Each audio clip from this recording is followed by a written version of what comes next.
Hi, my name is Shusavan, and I'm doing a recycling bot. This is my first project, in fact, here. So using the STEM, like the Lego EV3 motors and everything. So it's my first project. So see it. Next. So the goal was to learn more about EV3 by making a project. And what it's supposed to do is there's supposed to be water bottles left all over this table, and it's supposed to scan through the area and move through, and whenever it detects it, it's supposed to pick it up and put it in the basket back there, and then it's like later on it should have dumped it somewhere else, but unfortunately that it did not happen because time and other issues. So next. So basically the design, like the original idea was to use that robotic arm right there to pick it up, put it in the basket, and then when it reached it, it would put it back in the recycling bin, so that hence the name recycling bot. Then next. Now what actually happened, so our original plan was to use a tank tread to move, but unfortunately it couldn't handle the power and it wasn't moving at all, and when it was, it broke the axle, so we had to change it to those 6 wheels right there, so it distributed the weight even more because it was way too heavy. And then it delivered the power better now.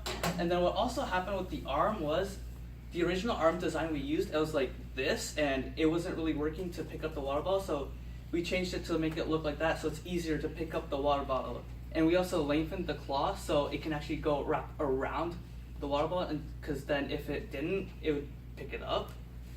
And then we also had to straighten the chassis because what we used for the tank tread, like it was the base that was way too weak and it was structurally unsafe, so we had to beef it up with the chassis parts, and then we made it stronger using multiple parts. And next.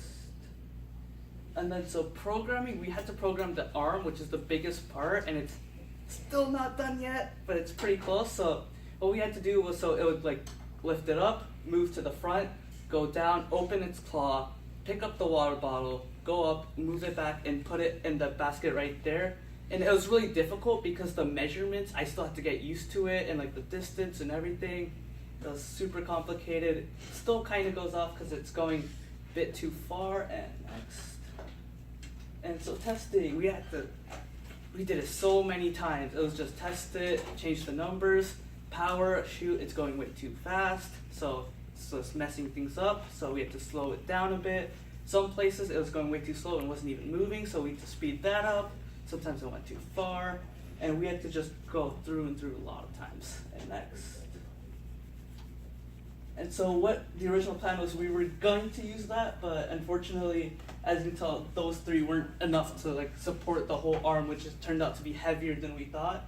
And this arm, as you can tell, it was like this, so we had to change it down so it was easier to pick up the bottle. And let's see if it works. You want to run it? Yep. It's not gonna run.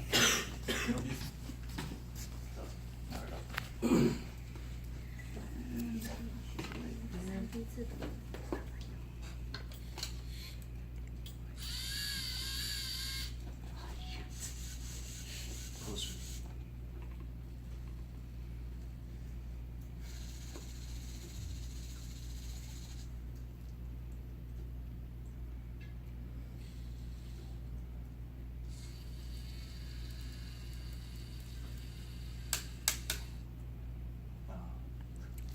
It's all right. It's almost there. It's almost there.